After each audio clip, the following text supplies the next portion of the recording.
Bueno, muy buenos días. Buenos días.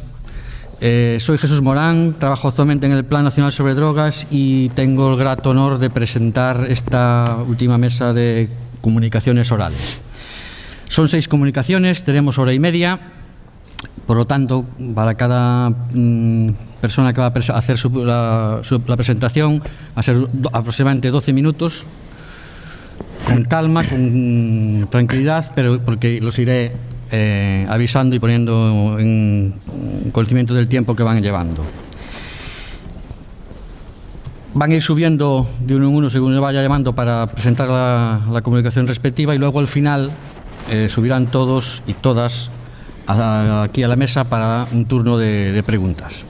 Entonces, sin más dilación ya, en primer lugar presento a Miguel Ángel Rodríguez, de la Fundación de la Ayuda contra la Drogadicción, FAD, que va a presentar la comunicación Investigación sobre perfiles de riesgo para el consumo de cannabis en adolescentes en 4 países europeos.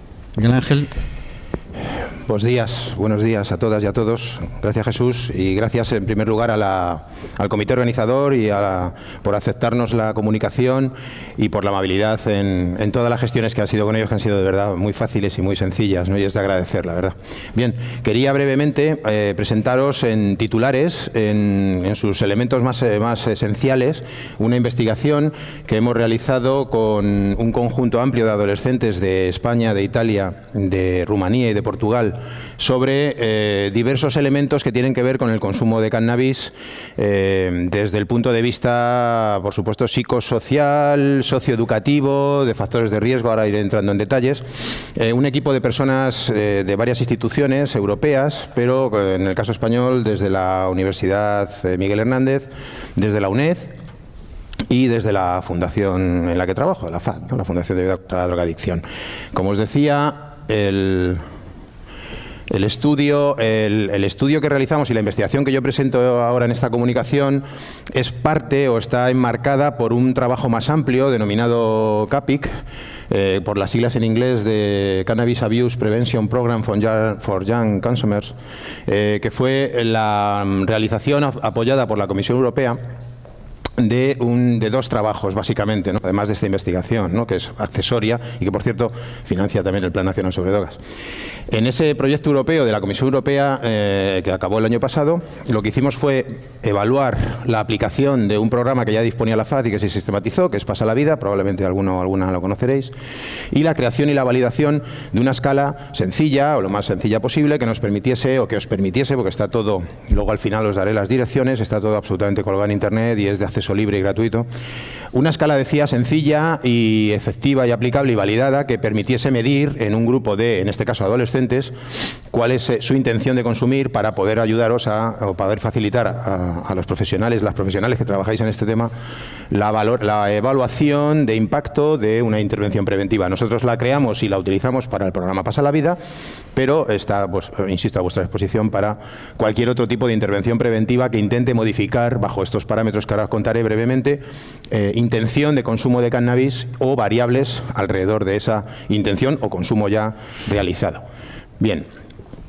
Muy brevemente, en ese marco, el programa Pasa la Vida es un programa basado que utiliza un material audiovisual, un corto de cine, dividido en 5 sesiones o en 5 episodios que tienen un nudo, un planteamiento y un desenlace, siempre con un trabajo, bueno, de visual también para que sea atractivo para los chicos, las chicas que participan en el programa, pero que sirve de pretexto, de excusa para abordar una serie de temas, entre los cuales básicamente, de una manera por supuesto dinámica, participativa y activa, muy activa y muy participativa, para abordar básicamente 3 creencias. Otros temas aparecen en la guía didáctica, que también es de libre acceso, y ahí alrededor, pero principalmente, por centrarme en la comunicación, os diría que trabajamos o intento trabajar que el consumo de cannabis es útil para las relaciones sociales, que el consumo de cannabis ayuda a afrontar problemas y que el consumo de cannabis ayuda a la diversión. Bien, hicimos un diseño en la evaluación del programa cuasi experimental con medidas pre y post, con este instrumento que os decía, Quick, y ahora presentaré brevemente, y con un grupo de control equivalente en los 4 países.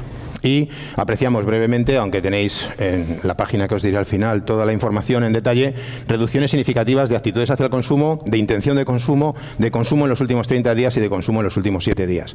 No son reducciones espectaculares, no son hallazgos extraordinarios, no es ningún bálsamo de Fierabras, como os ha dicho antes, ni ninguna cosa espectacular, pero sí es significativo, porque son solamente 5 sesiones de 50 minutos. Tampoco podemos pedir peras al olmo, pero se aprecia significativamente reducciones en esas variables, no en otras, ¿no? Bien. ¿Qué hemos hecho en la investigación? A la vez que presentábamos un cuestionario en el que había muchas preguntas sobre un montón de cosas de cannabis relacionadas con el programa, también intentamos aprovechar el momento de la medición en el trabajo de campo para medir muchas otras cosas. Y medimos, entre otras, que son el objeto de esta presentación propiamente dicha, ¿no?, de esta comunicación.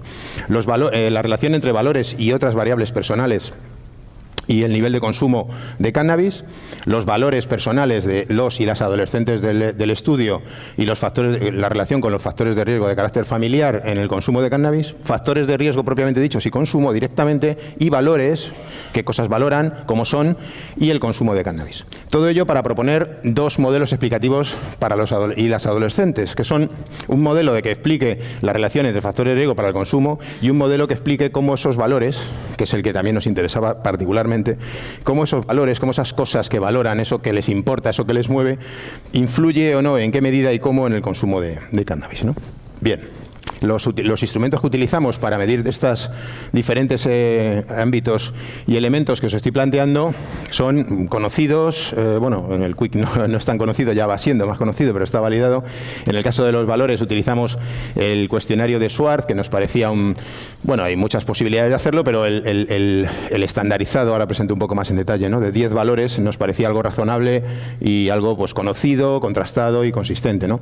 En el caso de la teoría de la acción planificada, la teoría de la acción razonada de Axen, que es nuestro modelo teórico de partida conocido suficientemente, utilizamos esta escala Quick que ahora os presento brevemente, y el uso del cannabis en estos y en estas adolescentes, para él mismo preguntamos utilizando los ítems de la encuesta europea SPAT por homogeneizar entre los 4 países los datos que obteníamos, ¿no? Bien. Brevemente presentaros, por si no conocierais, la estructura de valores de Schwartz que utilizamos para medir cómo son o qué valoran, qué les interesa, qué les importa, en qué medida se definen los y las adolescentes que participaron en el estudio. Schwartz, bueno, tiene una dilatada carrera y muy contrastada y muy conocida carrera investigadora, y ha habido momentos en los que ha desarrollado en mayor o menor medida su esquema, pero básicamente nos cogimos con estos 10 valores, 5 de los cuales se sitúan en el polo del individualismo, 3 más bien en el polo del colectivismo, de la extensión hacia lo colectivo, hacia los demás, y 2 que son transversales, circulares, que son la seguridad y el universalismo, ¿no? Por otro lado, os decía que también, además de los valores, la escala Quick que intentamos medir, ya se aprovecho y ya os presento un poco en qué consiste, tiene, como veis, muy pocos ítems y está basada, como os decía, en la teoría de Axen, de la acción planificada o la acción razonada, ¿no? Que dice que para consumir cannabis hay que tener intención de consumir, lo digo brevemente para quien no la tenga tan familiarizada, y esa intención de consumo básicamente está determinada o influida por actitud o actitudes hacia ese consumo, que son creencias y valoraciones respecto de lo que va a ser, una norma subjetiva, una creencia normativa sobre la presión social percibida, la autoeficacia en la capacidad para decir no voy a consumir, soy capaz de decir que no. Y en cada una de esas dimensiones, como veis, hemos llegado a la conclusión tras la validación y ofrecemos una escala que se llama Quick, que mide eso, intención, con esos ítems, muy sencilla de aplicar, está entre 10-15 minutos, y en la página web que al final os daré viene también todo el instructivo e incluso las hojas de registro de los datos para poder ser autoaplicada perfectamente por profesionales profesionales, educadores, educadoras, etcétera, ¿no?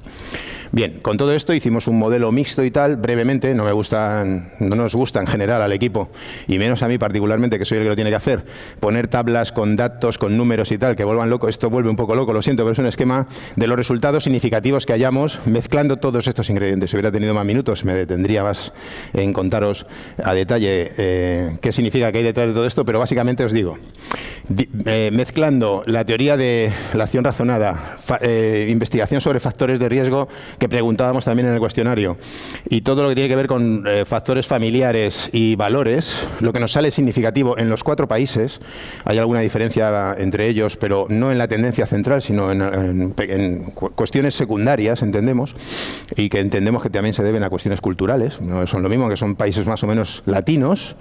Encontramos que, por ejemplo, la importancia de cenar en la familia, que quiere decir la importancia y el número de veces que tú lo haces al cabo de la semana, estamos hablando de adolescentes entre 14 y 18 años, tenía una influencia positiva sobre el aumento de la percepción de riesgo. La comunicación con la madre también nos salía con un efecto significativo sobre el aumento de la percepción de riesgo sobre el consumo de cannabis.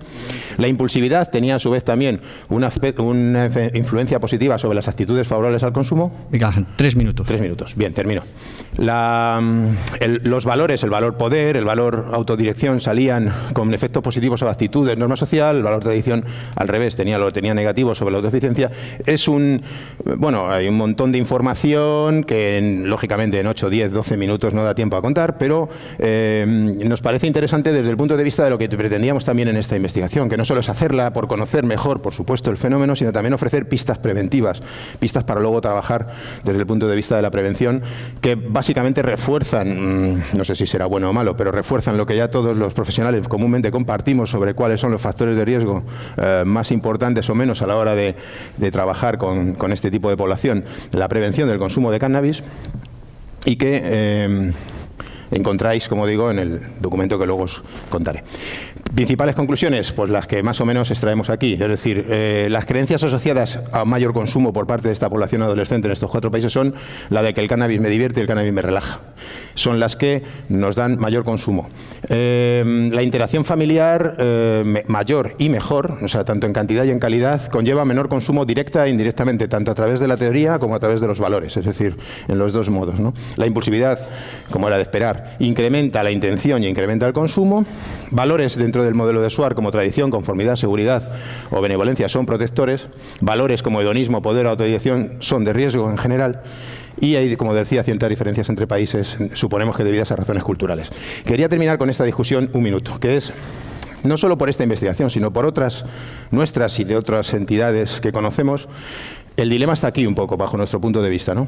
No es lo exclusivo, ni es quizá lo más importante, pero los valores de los y las adolescentes, como los valores de los y las adultos, entendemos, tienen que ver o bien hacia un polo o hacia otro. Encontramos que, sobre el consumo, quería decir, ¿no? Encontramos que cuando se es más ciudadano y se preocupa uno más o una más por lo colectivo, existe o menor consumo en prevalencia, o cuando existe igualdad de consumo o incluso superior en prevalencia, existe una mayor capacidad o una mayor percepción del riesgo y una menor percepción de algo que nos importa también mucho a nosotros, que son las expectativas de beneficio. Porque nadie consume porque, en fin, si no hay una adicción instaurada, uno consume o una consume porque cree erróneamente que las expectativas son superiores o le compensan frente a los riesgos que asume, ¿no? Y los valores están jugando ahí. Quizá, no lo sabemos, tengan que ver, eso creemos, es nuestra hipótesis, con esas expectativas y tengan que ver con la importancia del consumo, en este caso de cannabis, en tus intereses vitales. A medida que esos intereses, el cannabis o las drogas, otras drogas, están más alejados en esos intereses, en esa importancia en tus intereses vitales, que sería un objetivo preventivo, el consumo será menor. O si lo haces, que también es un objetivo preventivo, lo harás de una manera más crítica, lo harás de una manera más consciente, porque percibes los riesgos por encima de la media y percibes los beneficios por debajo de la media, incluso consumiendo más, ¿no? Dato que nos lleva a pensar este tipo de hipótesis y que nos parece muy interesante. Muchísimas gracias. Ahí tenéis. El texto completo está en Centro Reina Sofía, adolescenciajuventud.org, y el programa y la escala Quick en capic.eu. Si tenéis cualquier duda en la FAD me localizáis rápidamente y puedo mandároslo sin problemas. Muchas gracias, Miguel Ángel, además perfecto ajuste al tiempo. Bueno, a continuación Las dos siguientes las va a presentar, las siguientes comunicaciones las va a presentar Víctor Villanueva, que es en representación de la Universidad Internacional de Valencia y también de la Universidad de Zaragoza. La primera de ellas se titula Relevancia de retrasar la edad de inicio en el uso de cannabis para el posterior uso y abuso de sustancias. Muchas gracias, Jesús.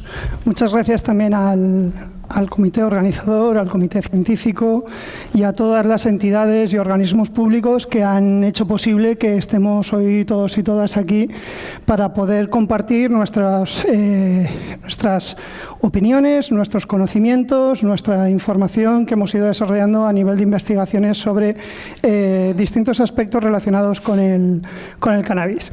Yo, como comentaba Jesús, les voy a hablar de manera continuada de dos estudios vinculados a una misma investigación, que está relacionado todo con mi tesis doctoral. Lo voy a contextualizar exclusivamente en el ámbito en el que se trabajó, que fue en la ciudad de Teruel, en la Comunidad Autónoma de Aragón.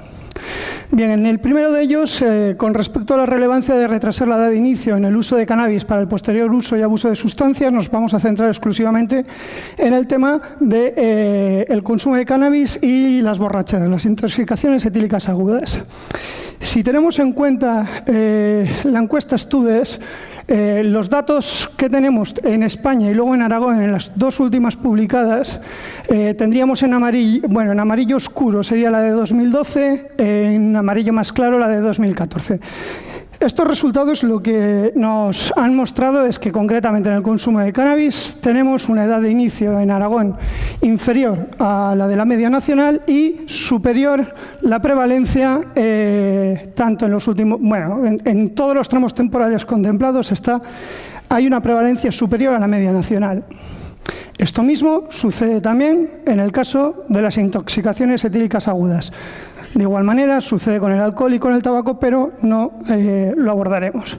Por lo tanto, ya está planteado que, al menos en Aragón, tenemos una problemática de consumo superior al consumo que hay a nivel nacional y, por tanto, se justifica la necesidad de este tipo de investigaciones. De igual manera, el marco teórico en el que fundamentamos la investigación era la teoría de las etapas de Kandel y el modelo de progresión, la teoría de la conducta problema y la conducta de riesgo.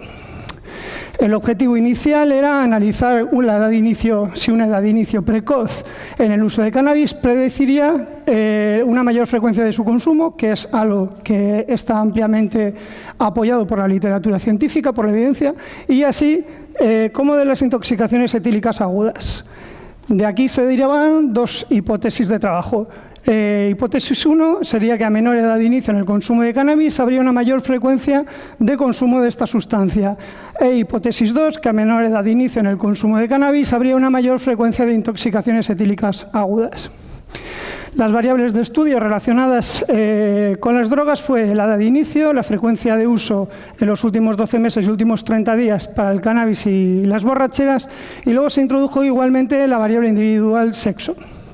El diseño fue un estudio longitudinal de dos tiempos de medida, T1, T2, en el cual transcurrían 6 meses entre una toma de medida y la otra. Fue realizado en contexto natural en centros de enseñanza secundaria obligatoria durante los cursos 12-13, 13-14 y 14-15. En cuanto a los participantes, teníamos una muestra de 323 adolescentes, estudiantes de tercero y cuarto de la ESO, con una media aproximada de 14,8 años y un rango de edad de 13 a 17.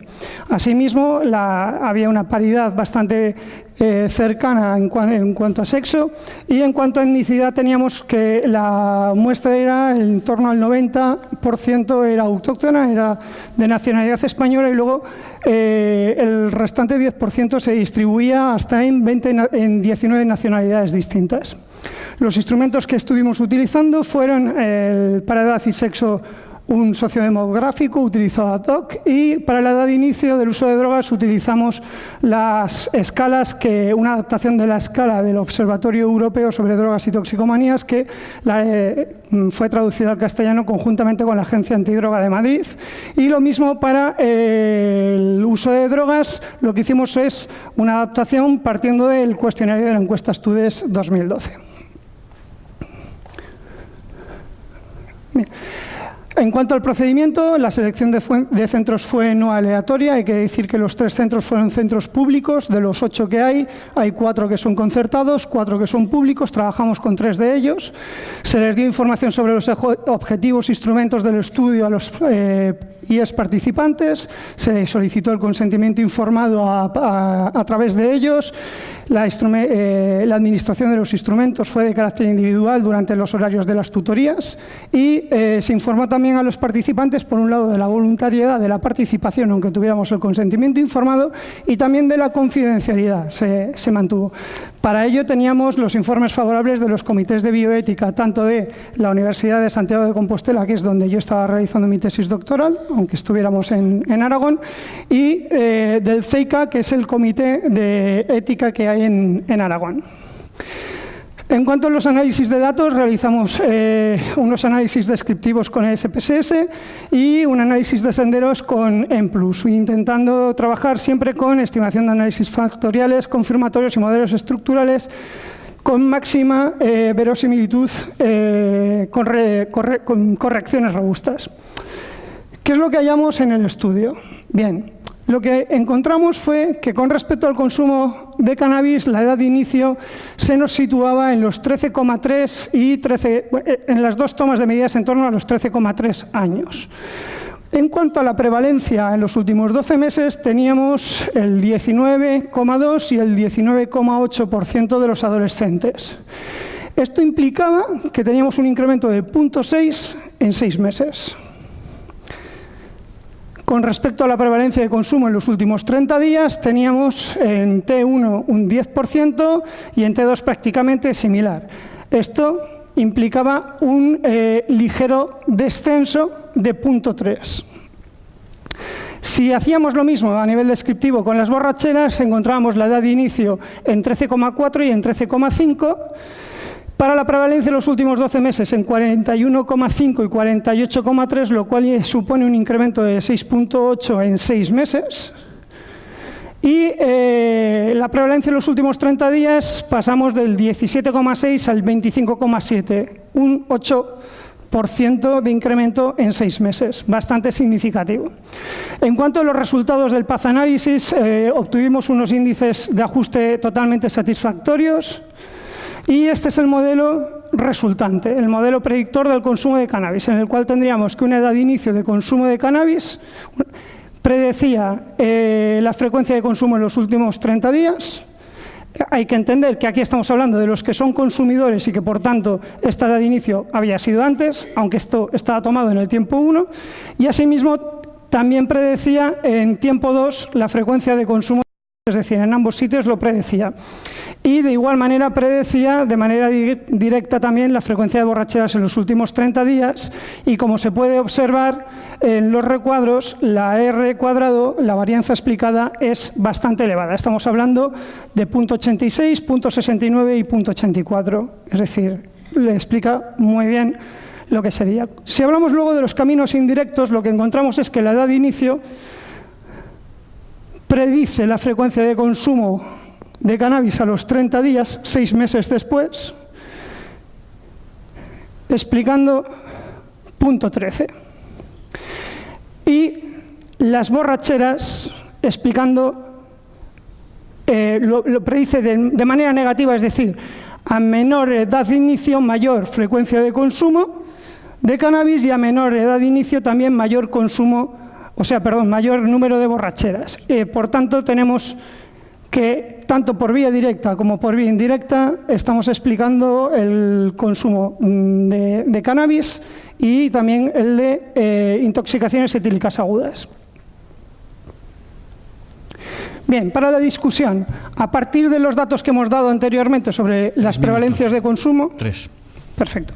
A partir de los datos que hemos dado sobre la prevalencia de consumo y estos incrementos, si lo comparamos con los datos de la encuesta Estudes, concretamente con los que tenemos en Aragón, observamos que la edad de inicio es 1.4-1.5 inferior.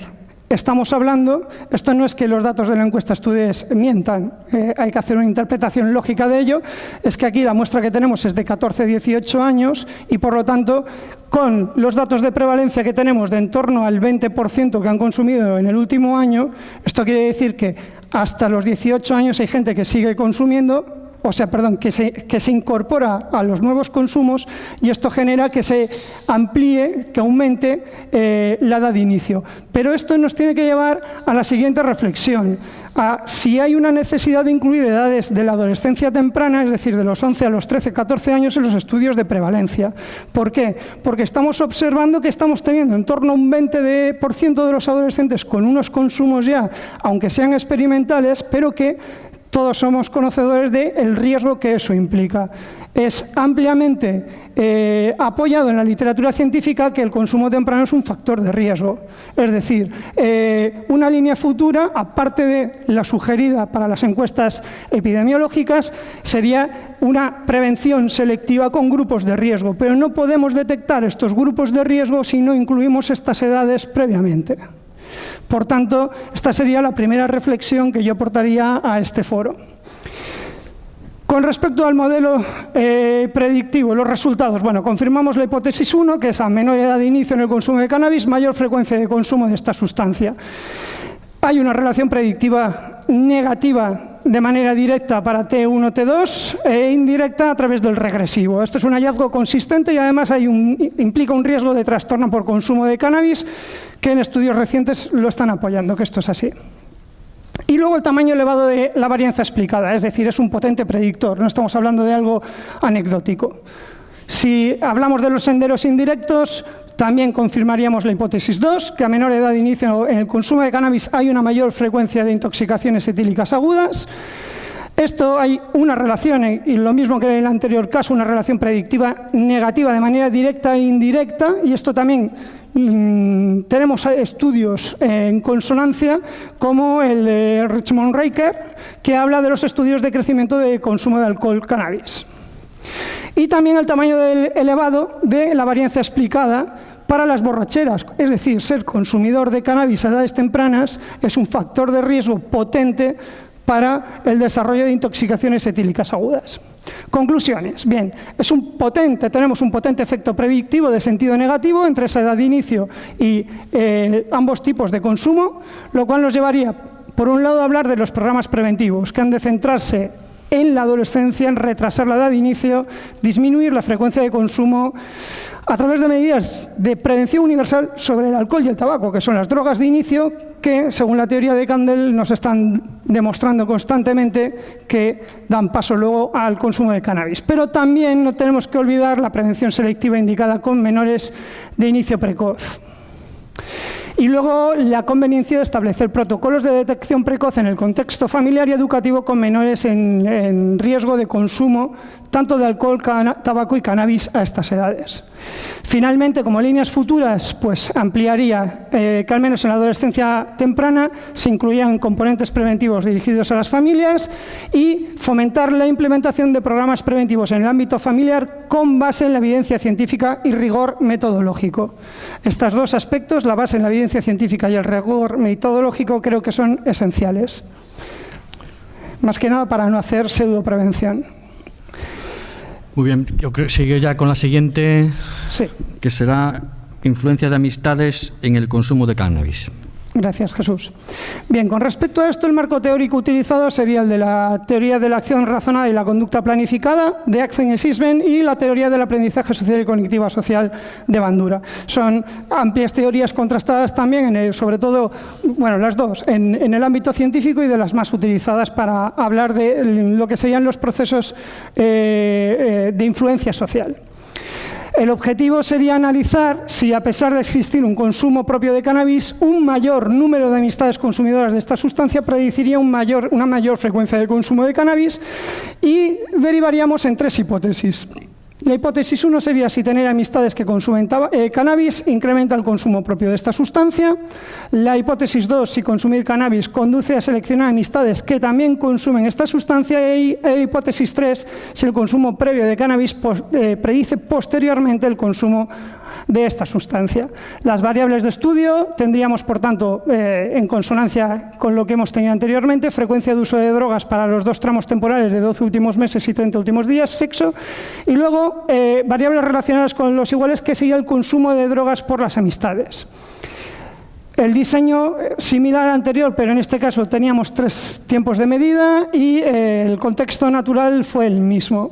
En cuanto a los participantes, tienen un rango distinto porque en este caso eran no de tercero y cuarto, sino de primero y de segundo de la ESO, por tanto con una edad media de 13 años y una franja, un rango de edad de 12 a 15. Los instrumentos serían los mismos que anteriormente, pero ¿qué es lo que hicimos para analizar el consumo de drogas por las amistades? En lugar de preguntar, como hay estudios, que es sobre que el propio participante refiera los consumos de sus amistades, lo que hicimos es que a través de las claves alfanuméricas que nosotros tenemos para asegurar la confidencialidad, planteamos que indicarán cuáles eran los 3 mejores amigos o amigas que tenían en el aula. Y luego lo que hicimos fue cruzar los consumos que las propias amistades, ellas mismas, estaban refiriendo. Por lo tanto, no son la percepción de cuánto consumen mis amigos, sino que es el consumo real de esas amistades. Con lo cual, de ahí libramos el sesgo de la percepción normativa, de las creencias normativas. El procedimiento fue el mismo, por lo tanto, lo salto, y el análisis de datos utilizamos un análisis de senderos y manteniendo los mismos análisis. No obtuvimos un ajuste tan bueno como en el anterior, eso es evidente, pero sí que obtuvimos índices satisfactorios de ajuste. Este es el modelo resultante después de una reespecificación en base a lo que obtuvimos en el primero, en el saturado. Lo que obtenemos, paso a explicarlo ahora, pero básicamente señalaría cómo el número de amistades que consumen cannabis y la frecuencia de consumo de cannabis se relacionan posteriormente de tiempo 1 con las de tiempo 2 y posteriormente con la frecuencia de consumo en los últimos 12 meses y en los últimos 30 días en tiempo 3. Sin embargo, la variable sexo, al menos en la muestra que nosotros teníamos con la edad que estamos hablando, no resultó significativa para hacer ningún tipo de predicción. Sí que correlacionaba, pero no generaba predicción. En este sentido, observamos cómo tenemos una R cuadrado de punto 58, punto 33, punto 43, y aquí teníamos una de punto 07 que está en rojo porque no llegó a ser significativa. En cuanto a los caminos indirectos, pues observábamos que aquí el número de amistades que consumían cannabis predecía positivamente la frecuencia de consumo de cannabis a los 12 meses, pasando por una frecuencia previa de cannabis. El regresivo, pero en los últimos 30 días, también predecía ya de una manera más potente, que el número de amistades que consumían cannabis también predecía positivamente la frecuencia de consumo. En fin, lo que obtenemos es que por lo que son los regresivos de consumo siempre obteníamos predictores positivos, salvo en este caso, que cuando teníamos la variable mediadora número de amistades, encontramos que aquí nos salía una predicción negativa, mientras que aquí nos estaban saliendo predicciones positivas, algo que luego explicamos en la discusión. Con respecto, por tanto, a hipótesis 1, a los hallazgos por vía directa, lo que encontramos es que el número de amistades que consumen cannabis predice la frecuencia de consumo de cannabis en los últimos 30 días. Este es un hallazgo consistente y que hay un posible efecto de la influencia social directa, es decir, puede existir, pero puede existir por varias vías. Uno, por influencia social directa, es decir, lo que se denomina la presión, que te estén presionando para el consumo. Tenemos una serie de estudios que avalan esa línea y otros estudios que avalan el efecto de la influencia indirecta, que sería más las expectativas grupales, el modelado, pero no necesariamente que haya alguien que me esté presionando. Y esto generaría que aumente el consumo propio de cannabis como mecanismo.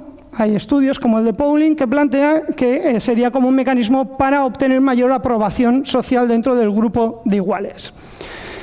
Los tamaños de efecto predictivos son pequeños, son de 0.13 y de 0.9, de sentido negativo, y esto nos lleva a plantear la relevancia de otras variables, algunas controladas como el consumo propio de cannabis, pero otras que no están controladas en este estudio, aunque luego en la investigación sí que tenemos y que estamos analizando. Por ejemplo, las influencias familiares hacia el consumo de drogas, la susceptibilidad, es decir, la resistencia a la presión de los iguales. Pero cuando hablamos de presión puede ser, ahí ya estaríamos hablando de presión directa, modelo directo, y la mayor relevancia de la influencia directa y la socialización en torno al consumo en periodos evolutivos posteriores al que estamos hablando. Recordemos que tenemos alumnado de primero y segundo de la ESO, 13 años de edad media, y hay estudios que lo que nos están señalando es que la influencia social de los iguales cobran mayor relevancia en etapas evolutivas posteriores, en adolescencia media y adolescencia tardía. Asimismo, esta variabilidad del sentido predictivo intentamos darle una explicación, que sería, por ejemplo, a través de esas variables no controladas, por ejemplo, si es un consumo experimental o un consumo consolidado. ¿Por qué? Porque no se relaciona con el consumo en los últimos 12 meses. Es decir, aquí estamos viendo que puede que el no diferenciarlo entre un consumo experimental y un consumo consolidado explique esa variabilidad. Lo mismo con el hecho de que haya un cambio de amistades. ¿Por qué? Porque entre tiempo 1 y tiempo 2, aquí estamos hablando del verano. Esto es final de curso, esto es inicio de curso, esto es final de curso. Es decir, ¿puede haber un cambio de amistades? Sí, porque en muchos centros educativos, cuando cambias de un curso para otro, cambian al alumnado y los reagrupan. Por lo tanto, puede haber un cambio de esas influencias que puede estar habiendo. Y también el contexto temporal en la toma de medidas, porque aquí, que estamos en el verano, al menos en Teruel, tenemos muchísimas fiestas populares, luego tenemos en el inicio las fiestas de los barrios en septiembre, etcétera, etcétera, y eso puede llevar a que haya unos incrementos de consumo de cannabis o de contacto con personas que son consumidoras de cannabis en verano, mientras que, oye, sí, pero yo ahora durante el curso, yo aquí estoy de fiesta, yo estoy aquí relacionándome, estoy distendido, pero durante el curso, perdona, yo tengo que sacar hacia adelante mis estudios. Con lo cual eso puede generar que haya un cambio también en ese sentido. Y por tanto el contexto temporal en la toma de medidas puede ser significativo también. Con respecto a la hipótesis 2, el consumo de cannabis mantendría una relación predictiva con el número de amistades que consumen cannabis, pero no lo explica claramente, al menos en la adolescencia temprana, porque hemos obtenido que no es significativo. En etapas posteriores, posiblemente podríamos hacer análisis con otras muestras o con esta misma muestra si lo cogemos, es algo que estaría sobre la mesa, pero aquí no. Y esto, adolescentes que consumen drogas tienden a seleccionar amistades que también las consumen, particularmente en la adolescencia temprana. Bueno, tenemos apoyo para esta hipótesis, pero cuidado, no lo explica claramente. Tenemos que ser cautelosos. Con respecto a la hipótesis 3, también la confirmaríamos, que el consumo previo de cannabis predice el consumo posterior. Y en este caso es un hallazgo consistente,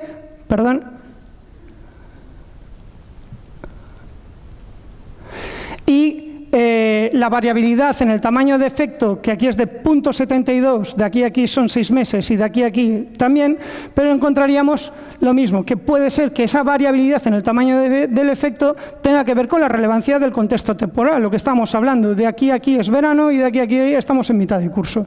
Con lo cual eso también puede generar que incluso el regresivo explique en menor medida durante el periodo escolar y, por tanto, podríamos estar hablando también de los efectos que puede tener la escolarización como mecanismo preventivo. Con respecto a los caminos indirectos, también acabaríamos viendo, por tanto, que con respecto al objetivo de estudio, que era si, a pesar de existir un consumo propio de cannabis, un mayor número de amistades prediciría una mayor frecuencia de consumo de cannabis, vemos que los valores predictivos son pequeños e inconsistentes temporalmente. Por tanto, básicamente, señalaríamos que con estos hallazgos señalan en la dirección de la evidencia existente, mostrando un efecto predictivo, pero sin embargo habría que trabajar con otras variables de estudio que nos permitan controlar, dado que es un fenómeno multicomponente, todas esas otras variables que pudieran estar o bien mediando o bien interaccionando con los consumos y con la influencia de los iguales.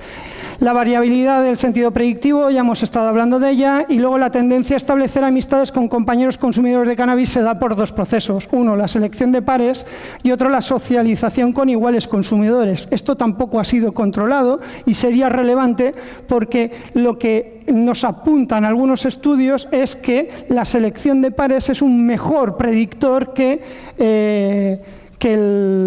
la socialización con adolescentes consumidores, al menos en el consumo de marihuana. Con respecto a continuar apoyando, hablaríamos de la necesidad de generar estudios longitudinales y no únicamente transversales, la consideración de variables de influencia familiar, sobre todo en la adolescencia temprana, porque la cuestión es, si luego en la adolescencia media y tardía es cuando mayor peso predictivo puede tener la influencia de los iguales, entonces, ¿qué es lo que tiene influencia previamente a nivel social? Pues está claro, la familia. Víctor. Sí, termino ya. Nada, simplemente hablar de las etapas y demás y 30 segundos para plantear lo siguiente. El Congreso se plantea como el Congreso de Cannabis y sus derivados y habla de salud, educación y ley. Yo no puedo hablar de ley porque no soy experto, entonces es mejor que no hable porque sería una mera opinión.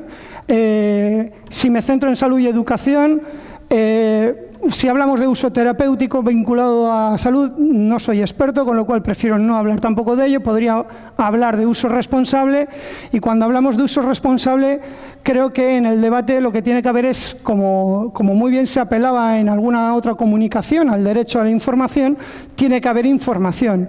Ahora bien, dentro de la información está lo que podemos llamar ocurrencias, opiniones, creencias, que esto no sé la veracidad que pueden tener, y luego está también la ciencia. Y luego en la ciencia podemos decir que tiene veracidad, credibilidad y consistencia porque incluso tenemos sistemas que lo determinan, que por ejemplo el sistema GRADE. Por tanto, yo si tuviera que apostar por la regularización del consumo de cannabis, yo hablaría desde la ciencia a la hora de tomar decisiones, tendría en cuenta desde luego todas las opiniones y todas las creencias, porque es algo que tenemos que hacer, es lo democrático también, y porque a la hora de trabajar con personas consumidoras tenemos que saber cuál es su opinión y sus creencias y tenemos que incorporarlas, pero no olvidemos que la veracidad, la credibilidad y la consistencia está depositada en la ciencia. Y a partir de ahí, si yo tengo que apostar por la regularización de algo, diría, apostemos previamente por la regularización de la prevención, la acreditación de programas y la acreditación de profesionales, porque si abrimos la mano a lo que se considera el consumo responsable de cannabis, todavía no tenemos un consumo responsable de alcohol, ante el cual los profesionales nos vemos en muchas ocasiones con muchas dificultades. Por tanto, primero, reforcémonos desde el ámbito científico y profesional para poder abordar esos retos que supondrían en un momento dado hablar de algún tipo de regularización del consumo de cannabis, porque si no es abrirlo sin tener los recursos necesarios para luego abordar las problemáticas que puedan derivarse. Muchas gracias. Gracias, Víctor, con estas últimas reflexiones. Y que tienes las... A continuación, Sandra Golpe, de la Universidad de Santiago de Compostela, nos va a presentar consumo de cannabis entre adolescentes, patrón de riesgo, implicaciones y variables explicativas. Sandra. La movida esta, así. ¿Cómo va esto? Así. Así, colócate ahí. Así. Y tienes que encender aquí. No sé, no estoy habituado A ver, a esto. habla. A ver, ¿se me escucha? Sí. Así. Suéltalo ahí.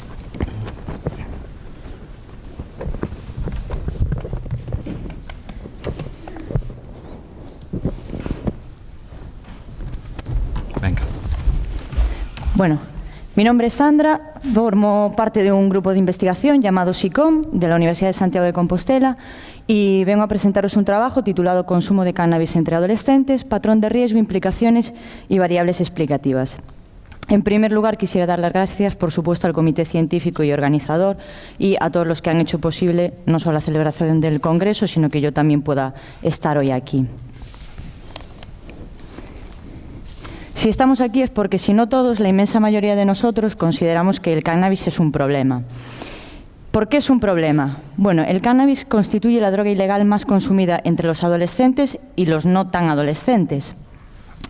Además, a diferencia de lo que ocurre con la mayor parte de las sustancias, los niveles de consumo de cannabis apenas han experimentado un descenso en los últimos años. De hecho, si se observa, si se analiza qué es lo que ocurre con los niveles de consumo en el último mes, los resultados indican que los niveles de consumo han experimentado incluso un ligero incremento con respecto a la edición anterior del Studes.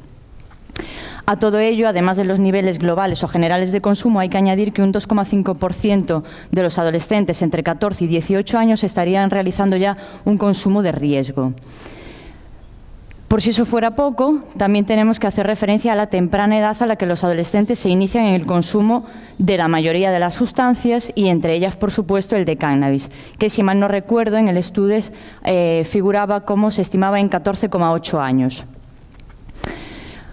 Por otra parte, iniciarse en el consumo de cannabis se ha visto que incrementa el riesgo de progresar hacia el consumo de otras sustancias ilegales. Es algo así como si el alcohol se suele considerar como la puerta de entrada al consumo de otras sustancias, el cannabis lo constituye para el consumo de otras drogas ilegales. Como sabéis, la forma más habitual de consumir cannabis suele ser combinado con tabaco.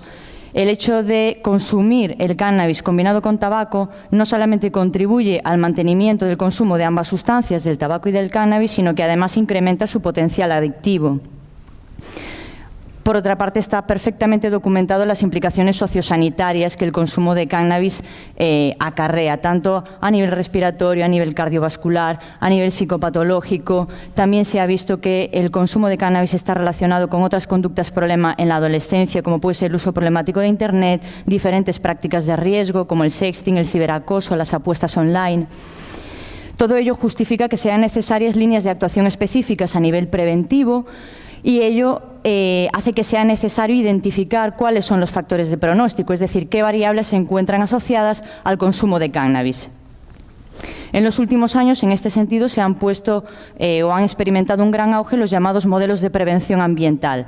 Si bien tradicionalmente la literatura se ha centrado sobre todo en el análisis de variables personales, como la autoestima, la asertividad o las habilidades sociales, en los últimos años se ha visto que los aspectos de carácter ambiental, como el propio nombre indica, de carácter social, también son muy importantes o incluso a veces más importantes que los personales. Los objetivos de este trabajo, pues en primer lugar, actualizar las cifras o los niveles de prevalencia de las distintas sustancias psicoactivas, así como las edades de inicio y los consumos de riesgo. Para ello hemos incorporado, como decía nuestro compañero Víctor, que lo señalaba anteriormente, el Studes, como sabéis, trabaja con adolescentes de entre 14 y 18 años. En este trabajo hemos decidido incorporar a adolescentes de 12 y 13 años, dado que hemos visto que cada vez el inicio de consumo de sustancias se realiza a edades más tempranas.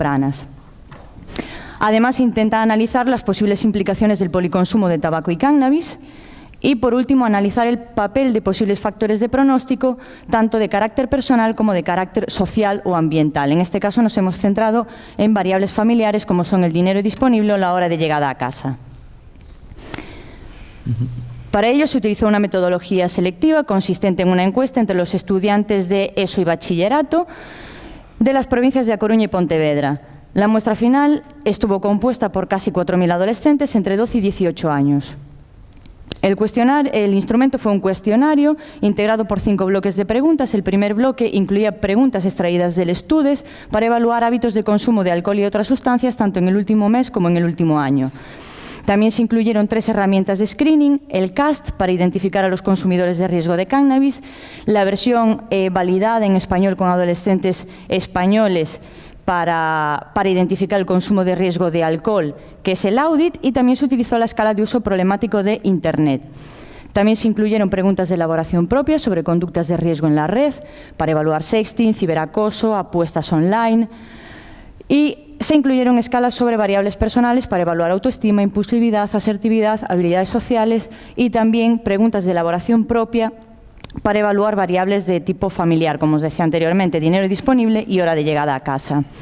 Y también se recogieron, como no, información sobre variables sociodemográficas como sexo, edad o titularidad del centro.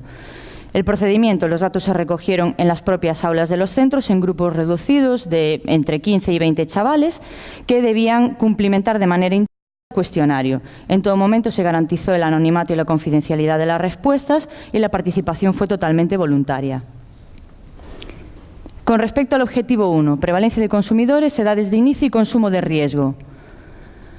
En relación a la prevalencia, vemos que en la muestra global, entre 12 y 18 años, la sustancia psicoactiva más consumida sigue siendo el alcohol, con un 52,1% de chavales que indicaron haber consumido alcohol en el último año. Seguido del tabaco, con un 23,4%, y seguido del cannabis, con un 14,8%. Para evaluar de manera más concreta, de manera específica, el consumo intensivo, se utilizaron 2 indicadores. Uno de ellos fue el preguntarle si se había emborrachado en el último año y si había consumido 6 o más bebidas alcohólicas en una misma ocasión, que es lo que se suele conocer como binge drinking. Veis que se emborracharon el 26,3%, es decir, 1 de cada 4 confirmaron haberse emborrachado en el último año y 18,1% dijeron haber consumido 6 o más bebidas alcohólicas. Ahora bien, si analizamos de manera más profunda qué es lo que ocurre con el tabaco y con el cannabis y la relación entre el tabaco y cannabis, observamos un dato que a nosotros al menos nos ha parecido curioso.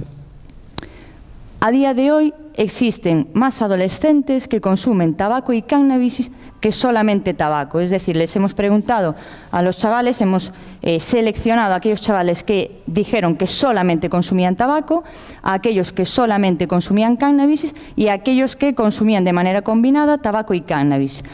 Un dato positivo es que el 74,6% dijeron no consumir ninguna de estas sustancias, 10,5% solo tabaco, 12,7% tabaco y cannabis y 2,1%, un porcentaje ya menor, solamente cannabis. Si nos centramos en la franja de edad que nosotros hemos incorporado de 12-13 años, observamos, y centrándonos de manera específica en el caso del cannabis en el último mes, que un 2,6% de los niños, porque en realidad son niños de entre 12 y 13 años, dijeron haber consumido cannabis en el último mes.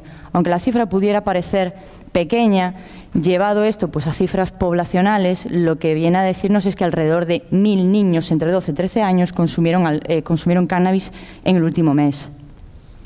En cuanto a las edades de inicio, lo que vemos es que entre los 13 años y medio y los 14 años se inician en el consumo primero de alcohol y luego de tabaco. Aproximadamente un año después tiene lugar la primera toma de contacto con el cannabis, que suele coincidir además con la primera borrachera, y ya a partir de los 15 años es cuando se inicia el consumo de otras sustancias como la cocaína, el éxtasis, las anfetaminas o los alucinógenos.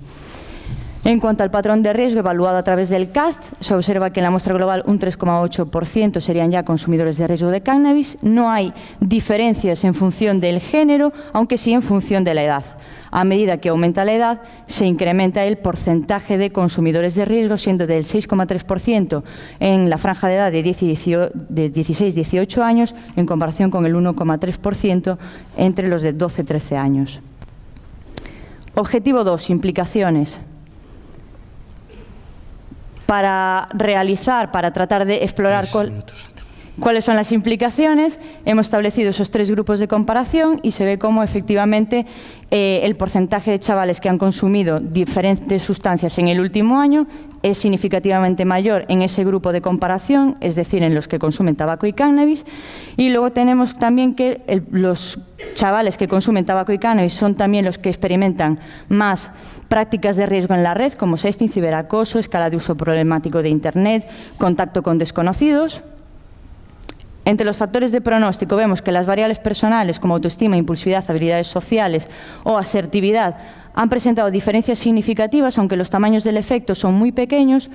Sin embargo, cuando evaluamos otras variables, como son las variables familiares, hora de llegada a casa o dinero disponible, el tamaño del efecto es mucho mayor. Veis que el 73% de adolescentes que consumen tabaco y cannabis llegan más tarde de las 2 de la madrugada a casa, y como el 19,3 y el 9,8 tienen más de 20 euros en comparación con los que no consumen ninguna sustancia. Bueno, a nivel de discusión, a pesar de que los niveles de consumo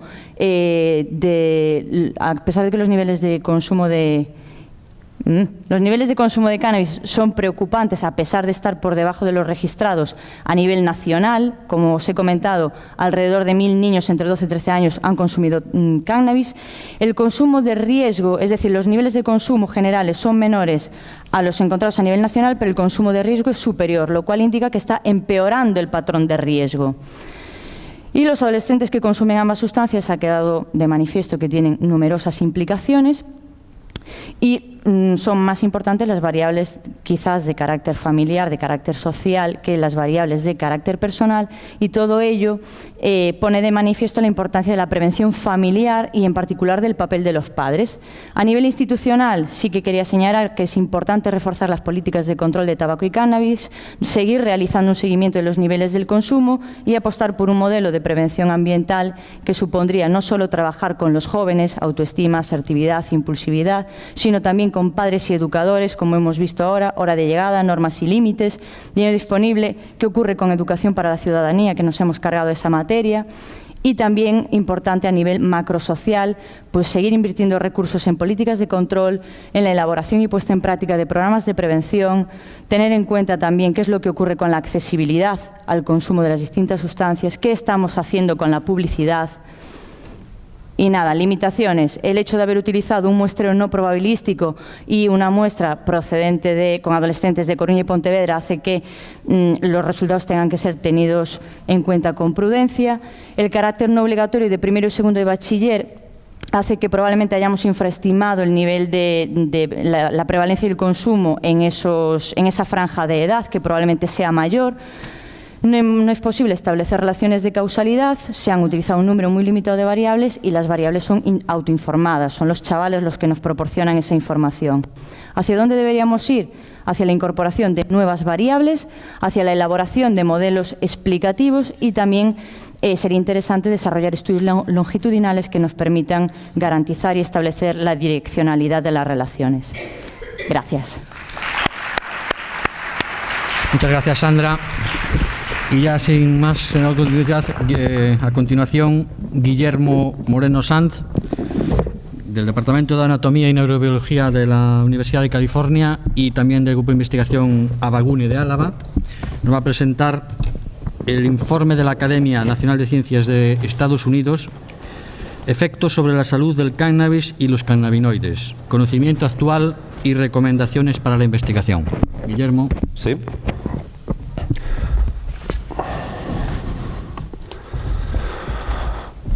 Hola, buenos días.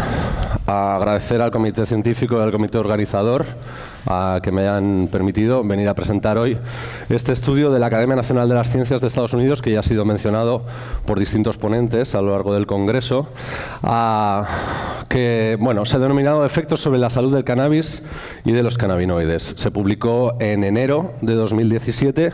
Yo he tenido una participación modesta en la elaboración de este informe que voy a describir a continuación.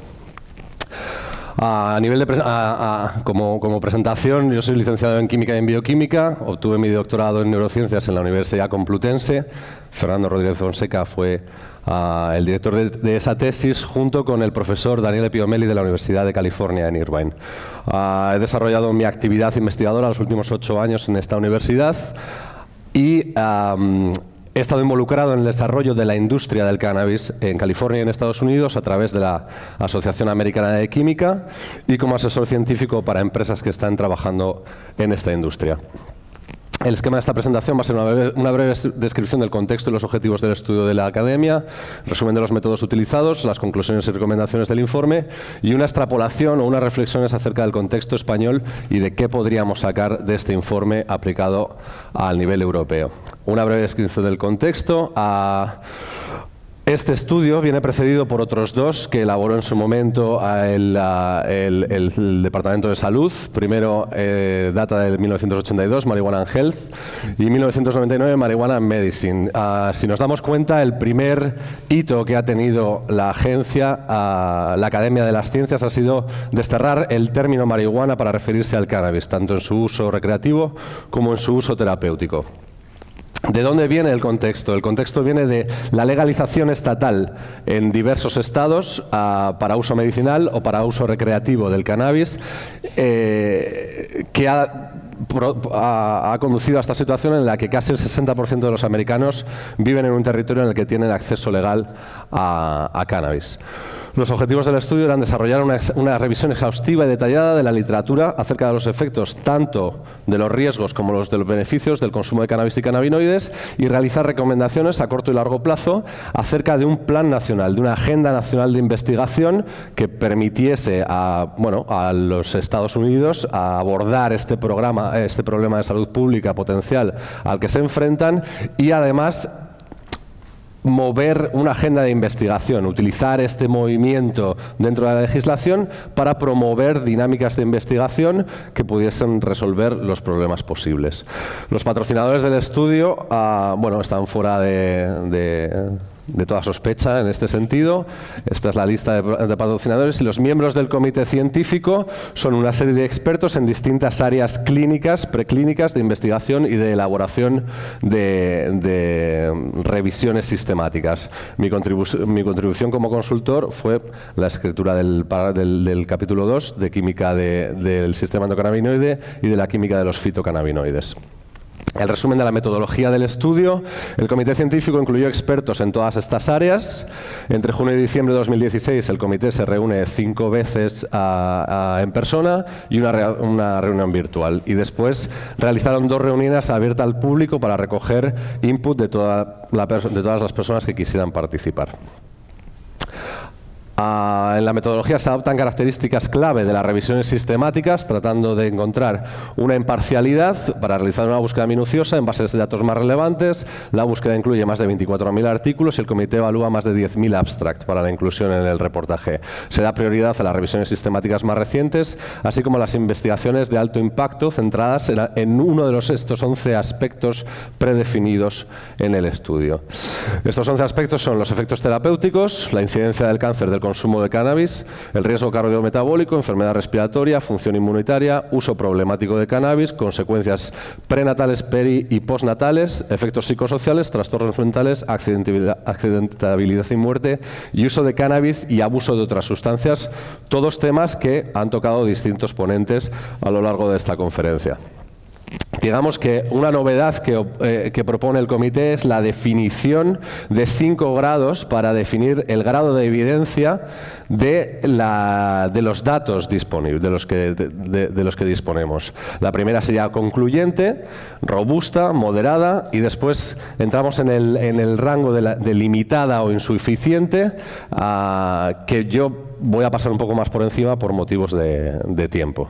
El resumen de las conclusiones fueron: en cuanto a los efectos terapéuticos, por primera vez la academia señala el dolor crónico como una aplicación fundada para el uso terapéutico de cannabis. Esto confronta directamente con la clasificación del cannabis como una sustancia en la lista de sustancias controladas en el nivel 1, sin ningún uso o potencial terapéutico, y esto es una contradicción que todavía ninguna agencia americana ha querido recoger.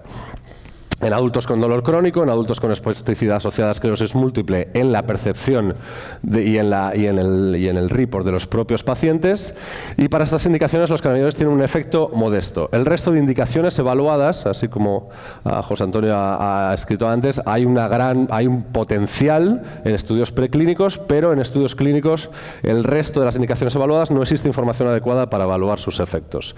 En cuanto a trastornos respiratorios, existe una evidencia robusta de la asociación estadística. Esta es una fórmula que se utiliza mucho en el report, la evidencia de la asociación estadística en cuanto a los datos disponibles del empeoramiento de los síntomas respiratorios y una mayor frecuencia de bronquitis crónica. Sin embargo, el consumo agudo está relacionado con una mejoría del funcionamiento de las vías respiratorias, pero no el crónico, por este efecto broncodilatador que puede tener el consumo de cannabis inhalado.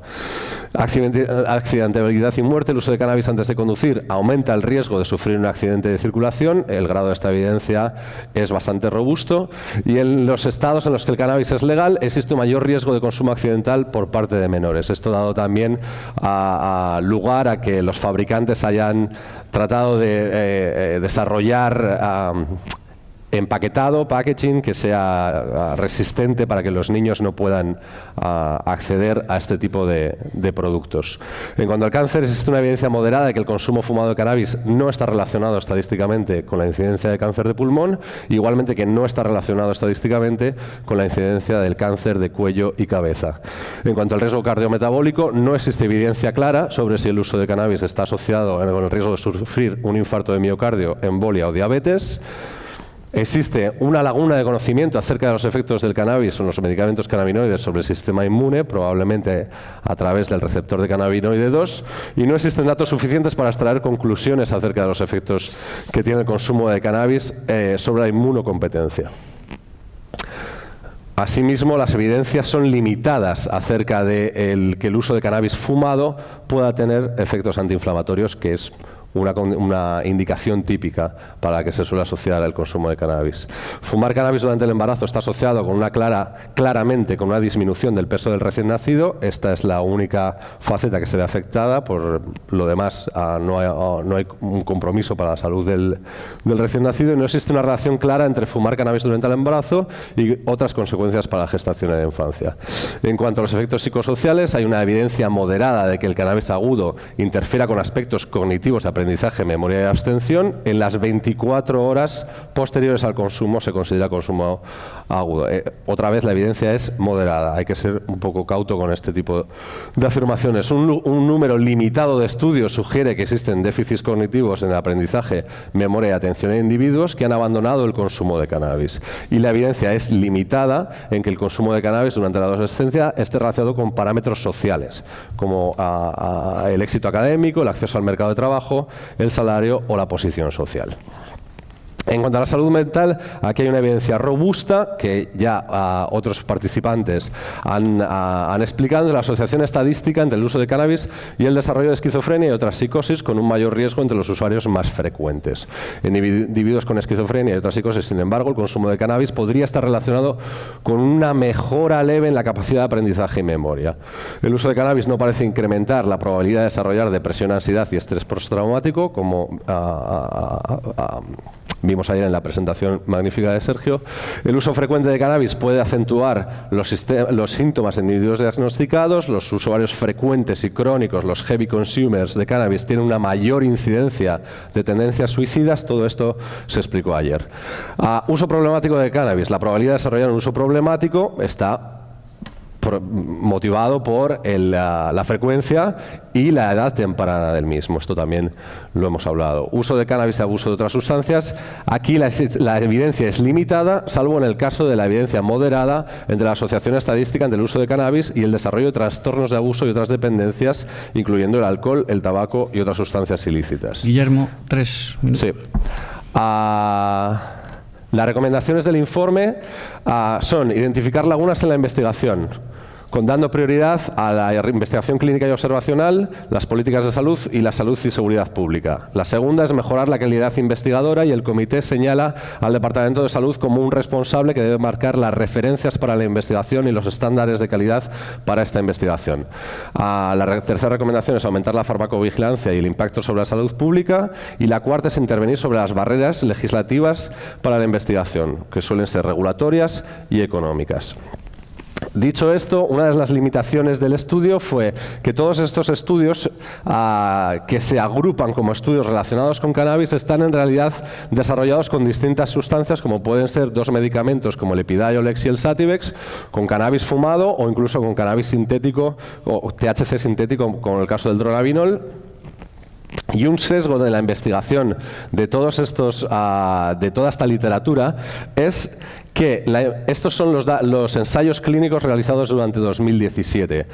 Para desórdenes mentales y para desórdenes de drogodependencias, estos son el número de ensayo clínico que se está realizando ahora mismo sobre cannabis. Sin embargo, para dolor, que es el que sigue más de cerca, son solamente 13 estudios, y estos son epilepsia, lung diseases, autoimmune diseases, son todos los demás que se están haciendo. Entonces, realmente hay un sesgo de investigación, se investiga muchísimo más en mental disorder, o sea, en enfermedad mental y en trastornos de drogodependencia.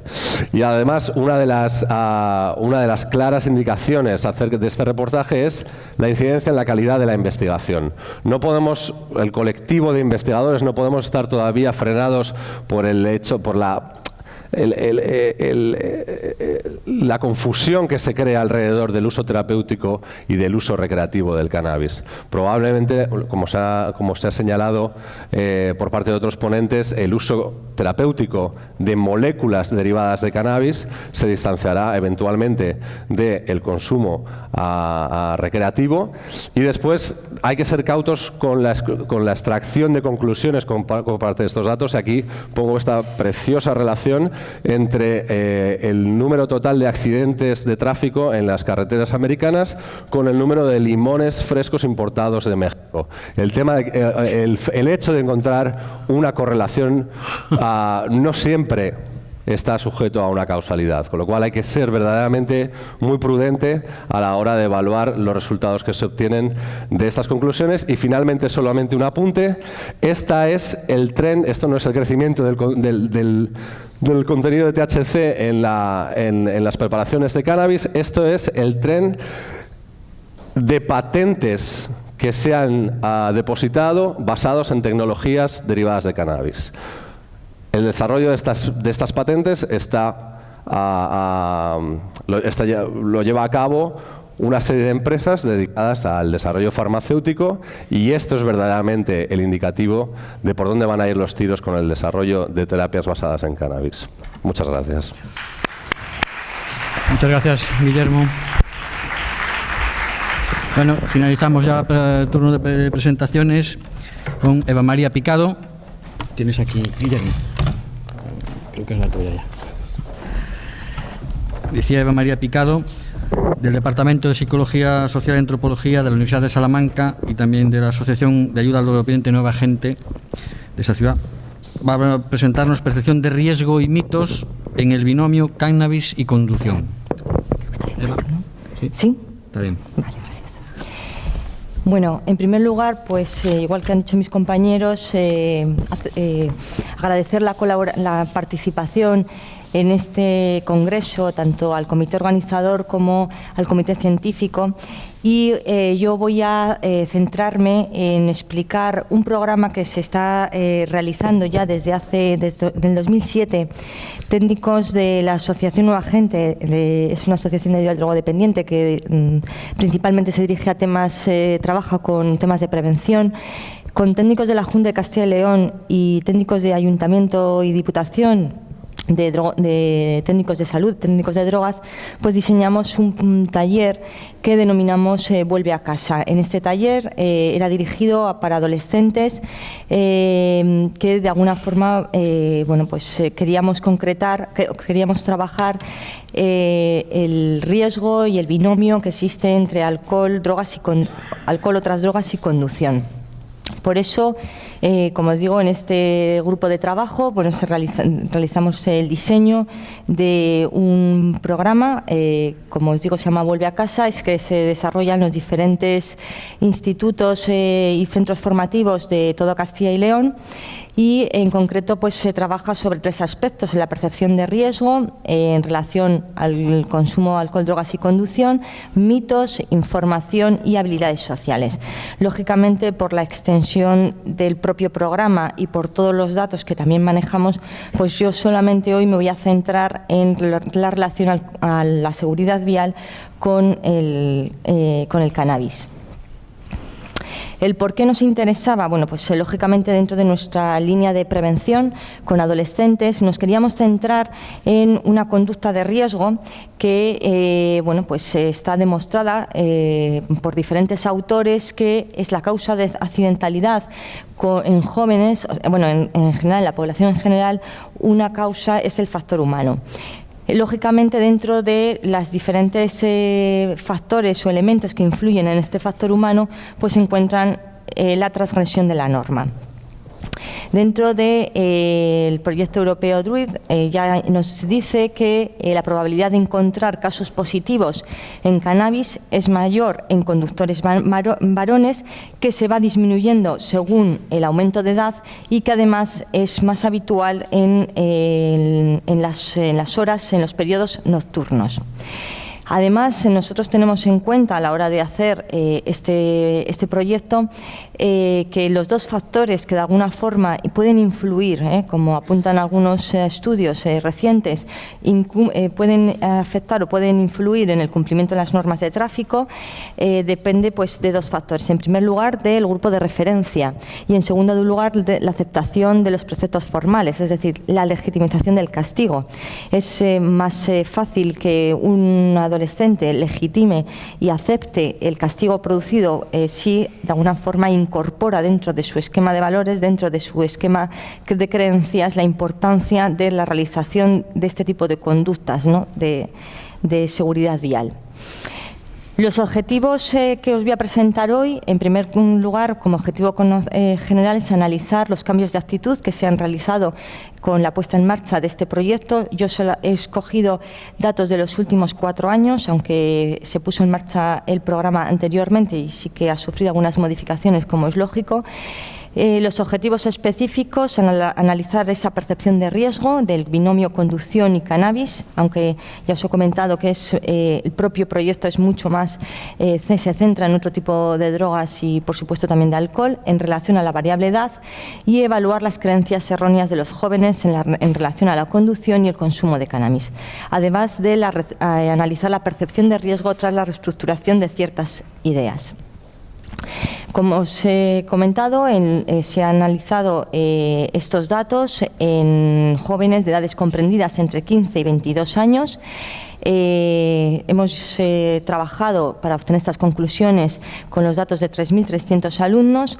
La puesta en marcha de este programa se realizó tanto en alumnos de bachillerato como en otros ciclos formativos y se realizó en 15 años y de 15 a 22 años porque queríamos de alguna forma configurar 3 grupos. Un grupo de aquellos menores que se están acercando a la posibilidad de tener carnet de moto o coche en unos años, pero que además se pueden estar moviendo en entornos en los que hay el uso de coche, o no como conductor, pero sí que en algunos casos como con alguna persona que le conduzca pues por el traslado a otros municipios. Y otro grupo que se desarrolla entre 17 y 18 años para incluir a aquellos de 18 a 20 años para incluir a los noveles, y de 20 a 22 años para incluir a personas que ya se presupone que ya tienen carnet de conducir. Dentro de las variables de estudio, pues lógicamente las variables sociodemográficas y los mitos en relación al consumo de drogas y la conducción, además de comportamientos asociados. En esta exposición simplemente me voy a centrar en aquellas ideas que de alguna forma queríamos evaluar en el programa. Tanto en un periodo pre como un periodo post. El cannabis es una sustancia natural y por tanto no es peligrosa en relación a cuáles son los mitos y la percepción de riesgo que tenían estos jóvenes en relación al consumo de cannabis. Los conductores nobles presentan mayor o menor o igual riesgo de accidentalidad. Para determinar cuál es la percepción de riesgo que ellos consideran en relación a la conducción. La accidentalidad en los jóvenes no es especialmente preocupante y si han montado o han conducido con alguien que condujera bajo estos efectos. En relación a la variable, haciendo una distinción con la variable edad, solo exclusivamente en los datos relacionados con el cannabis podemos decir que ante la percepción de riesgo en relación a la propia sustancia hay diferencias significativas entre el grupo de los menores nobles, es decir, que sí que tienen carnet de conducir, y aquellos que ya tienen, que acaban de iniciar el carnet de conducir, que acaban de sacar el carnet de conducir, y aquellos que sí que tienen el carnet de conducir anteriormente. En relación así, los conductores nobles presentan mayor o menor riesgo, existen diferencias significativas también en estos dos grupos. La accidentalidad en los jóvenes no es especialmente preocupante. Aquí existe diferencias significativas entre el grupo que ya tiene una experiencia conduciendo y aquellos que todavía no se han sacado el carnet de conducir porque no tienen la edad correspondiente. En cuanto a la conducta de haber montado con alguien que sí que hubiese que condujera bajo efectos del cannabis, podemos concluir que también hay diferencias significativas entre el grupo de sujetos que tienen el carnet de conducir y aquellos sujetos que todavía no lo tienen. Los resultados de toda la muestra en relación a ese cuestionario PRE que se diseñó ad hoc tanto para evaluar la situación inicial como la evaluación final tras la puesta en marcha de las sesiones, podemos decir que el 81% consideraba que el cannabis sí era falso la idea de que el cannabis no fuera peligroso. En cuanto a la metabolización, en cuanto al tiempo de eliminación de la sustancia en el organismo y condicionada a la conducción, podemos decir que en ese estado inicial consideraban que el 41% era falso, que a las 2 o 3 horas se eliminara. En cuanto al riesgo de accidente por un conductor novel, consideraban, tengo que decir que en este aspecto también se analizaba la influencia del consumo de cannabis, es decir, si existía una posibilidad de que un conductor novel, por el hecho de ser novel y que fuera bajo efectos del cannabis, hubiese mayor riesgo para tener un accidente. Como veis, consideraban el 55% que podría tener mayor riesgo que otras personas que tuvieran mayor experiencia en la conducción. En cuanto a la afirmación, sí, la accidentalidad en los jóvenes, la accidentalidad en relación a la seguridad vial es preocupante. Podemos decir que el 84% consideraba que no era preocupante. Bueno, el 87% afirmaban que no habían montado, que ellos no habían conducido bajo efectos del cannabis, y el 71% afirmaban que no habían montado bajo efectos del cannabis. Daros cuenta que estamos hablando que un 22% de estos menores sí que han montado bajo efectos del cannabis. Aquí hay una cuestión que sería importante de analizar. Los institutos donde se imparten este programa es en la provincia de Salamanca, en el que no en la zona, no Salamanca capital, sino en los municipios, en los que es más habitual el traslado de los diferentes menores en grupo a los diferentes municipios cercanos para la salida de los fines de semana. Y esto puede indicar que, lógicamente, bueno, pues, pudieran estar hablando de un mismo conductor los diferentes menores. En cuanto al POS, una vez que se impartió el programa, se consideraba, pues se incrementó la percepción de riesgo en cuanto a la propia sustancia, se incrementó la percepción de riesgo, o sea, se interiorizó la información sobre el proceso de metabolización del cannabis en relación a la conducción, y incrementó la preocupación de los jóvenes en cuanto a la posibilidad de accidentalidad. Además, hubo un cambio en cuanto a la intencionalidad de ya no montar o conducir bajo efectos del cannabis en la conducción.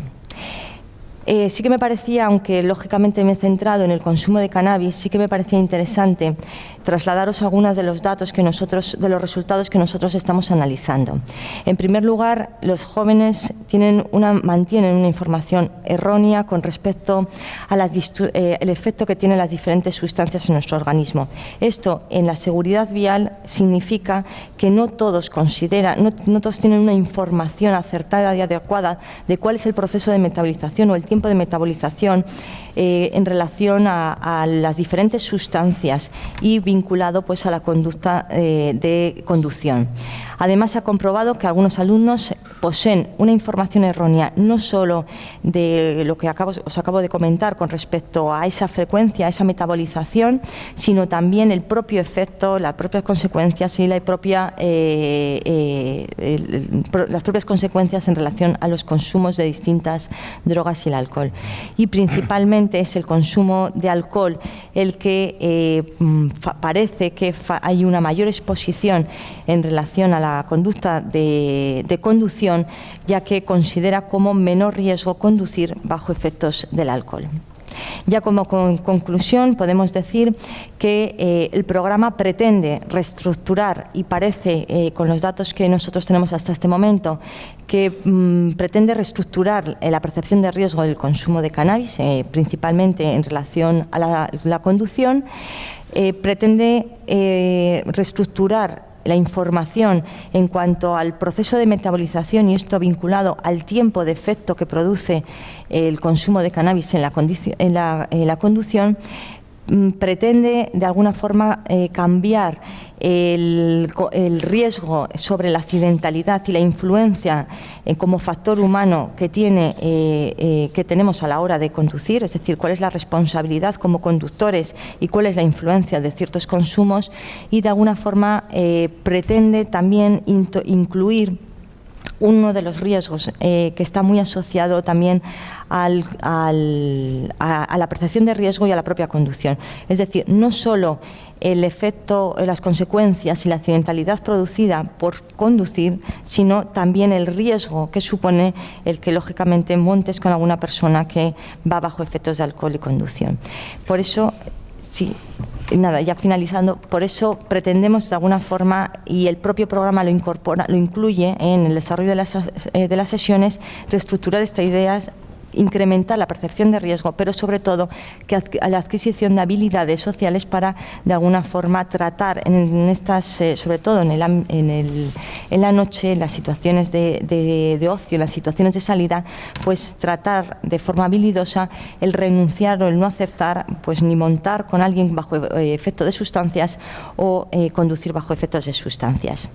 Bueno, cualquier duda, pues ahora podré responder. Muchas gracias.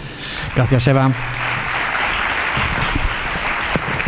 Bueno, para un breve turno de preguntas, pido a los y a las presentadores del comité que suban a la mesa, y nos damos 5 minutillos para cualquier pregunta, consideración, intervención que quiera hacerse por parte del público. Eso sí, con las condiciones ya habituales de brevedad, presentación de nombres y lugar de trabajo y concisión en la pregunta. Allí tenemos una ya.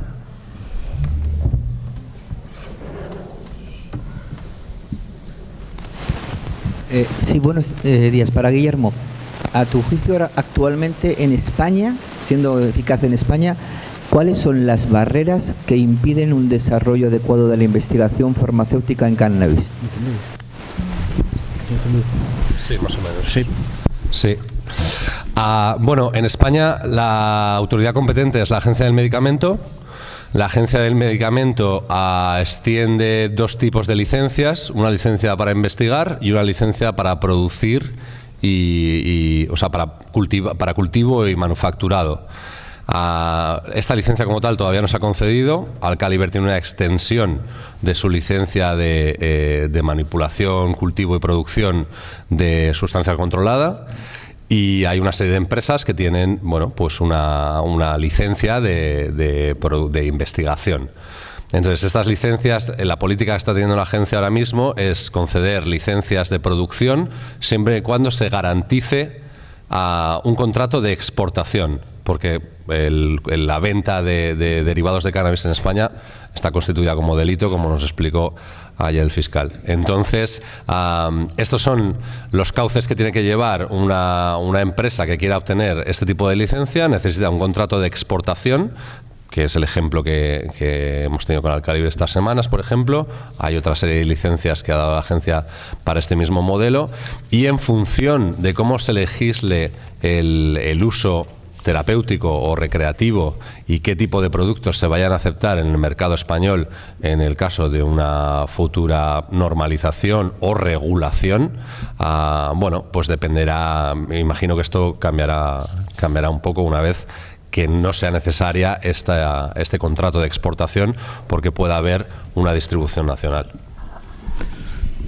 Gracias, Guillermo. ¿Alguna pregunta más? Sí, aquí.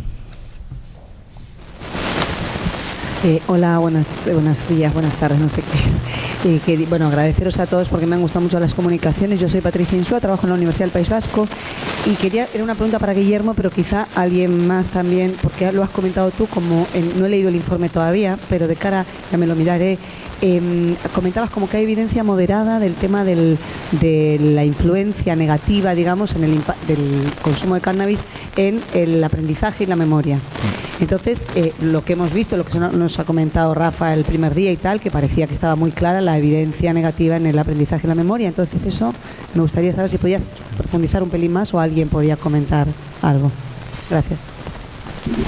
Bueno, yo no soy un investigador clínico, entonces hasta cierto punto puedo comentar aquí. O sea, al final yo he hecho una presentación un poco imparcial de cuáles son las conclusiones del comité.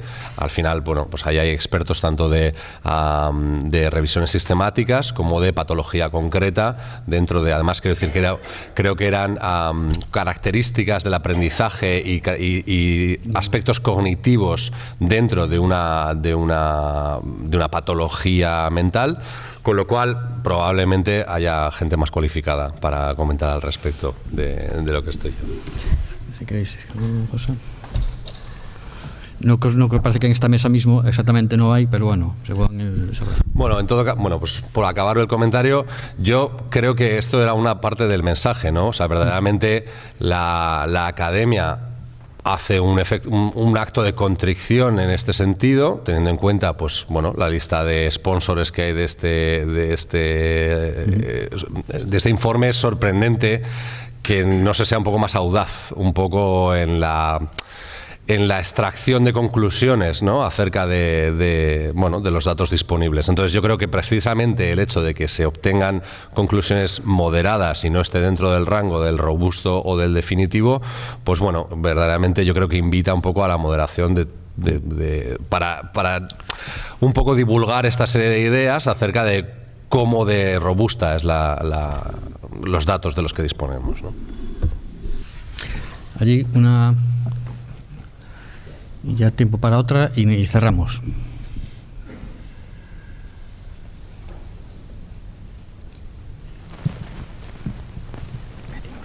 Bueno, en primer lugar, felicitar a todos los ponentes por vuestras intervenciones, que han estado muy bien.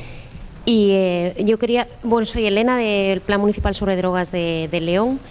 Trabajo en prevención y a lo largo de ayer y de la mañana de hoy me parece muy importante destacar pues qué estamos haciendo, ¿no?, en prevención, sobre todo. Bueno, pues qué estamos haciendo y qué estamos transmitiendo en prevención. Me gustaría que de este congreso internacional pues nos quedáramos un poco con qué líneas tenemos que seguir llevando a cabo para intentar retrasar lo más posible la edad de inicio en el consumo. En este caso, pues me gustaría saber y preguntaros o lanzaros un poco una reflexión en cuanto a los publicistas, las leyes y demás, de cómo se están trasladando a los ciudadanos, sobre todo a los más pequeños. ¿Por qué motivo? Pues porque precisamente, como todos habéis analizado en todos estos días, en el día de hoy y en el día de ayer, pues las informaciones que están llegando a los más jóvenes desde muchos medios de comunicación son contradictorias, y eso está haciendo pues que en muchos casos pierdan lo que es la percepción del riesgo y aumenten los consumos. Pues simplemente es una reflexión que me gustaría que cualquiera, bueno, casi sobre todo los que estáis más trabajando en prevención, pues pudierais comentar. Gracias. Gracias, sí, entiendo. Bueno, gracias en primer lugar por la pregunta, porque así nos da también pie a hablar de prevención, que en muchas ocasiones dentro del ámbito de las drogodependencias y otras conductas adictivas se queda en algo superficial cuando en verdad tiene una relevancia importante. Creo que no voy a poder dar respuesta a todos los puntos que has trasladado, no sé si luego Sandra podrá complementar y abordar algún otro, todo lo que has trasladado, entre otras cosas porque no soy experto en todo, pero en lo que he trabajado yo te planteo lo siguiente. Evidencia científica en prevención tenemos muchas cosas, sabemos lo que funciona y lo que no funciona, y también sabemos a través del sistema GRADE dónde está lo que tiene mayor robustez, lo que tiene menos, y tanto entre lo que funciona y lo que no funciona. Por tanto, esto es una cuestión de transferencia al ámbito aplicado. Aquí nos encontramos con varias dificultades. Si no recuerdo mal, a finales de 2008 el Consejo Europeo emitió un informe con las conclusiones después de la evaluación o valoración de las estrategias que habían llevado en el ámbito de drogodependencias. Una de las conclusiones era que concretamente los programas de prevención, había habido un incremento muy amplio en los programas de prevención, pero que luego resultaba que había muy pocos que estuvieran evaluados, y de los pocos que había evaluados todavía había menos que fueran realmente eficaces. Con lo cual nos encontrábamos en una situación compleja. Yo creo que ahí, desde el ámbito europeo y desde el ámbito nacional, se han hecho esfuerzos muy importantes en una línea muy concreta, de cara a la acreditación de programas. Es decir, se han estado desarrollando los criterios de calidad. En el marco europeo, por parte del observatorio, desde 2011 están los criterios expertos, y en 2013 tenemos los básicos, que son los que se pretende que de alguna manera tengan transferencia al ámbito aplicado. Los expertos ya están a otro nivel y es otra cuestión. Y luego, desde el ámbito de la cooperación internacional entre Europa y América Latina, también liderado por el Plan Nacional, tenemos los criterios de acreditación de programas en el proyecto COPOLAT. Entonces, yo creo que tenemos evidencia científica. Ahora mismo tenemos principios de la prevención eficaz, tenemos además criterios de calidad, tenemos una serie de cuestiones que desde luego no surgen de la nada, salen de un trabajo que no quiero decir, que es un trayecto, no podemos tomar decisiones sin más. Entonces, en estos años yo creo que se ha hecho una apuesta política importante, científica, y que ahora los profesionales tenemos también una mayor conciencia de esa necesidad. Y lo que nos falta es la transferencia al ámbito aplicado. Yo creo que ahí una de las líneas importantes que tienen que plantearse de cara al futuro es, además de la acreditación de programas, la acreditación de profesionales, porque si no nos encontramos con lo que se llama pseudoprevención. Y esto yo creo que es algo que tenemos que también abordar de manera clara. Es una pena que este tema sea así a última hora y rápido, pero creo que Víctor lo ha un poquito abierto y lo ha dejado más o menos enmarcado, ¿no? Bueno, tenemos que cerrar, lo siento, no hay más posibilidad. Nada más que agradecer a todos y a todas sus comunicaciones y no nos queda más que decir un viva Catoira para la siguiente.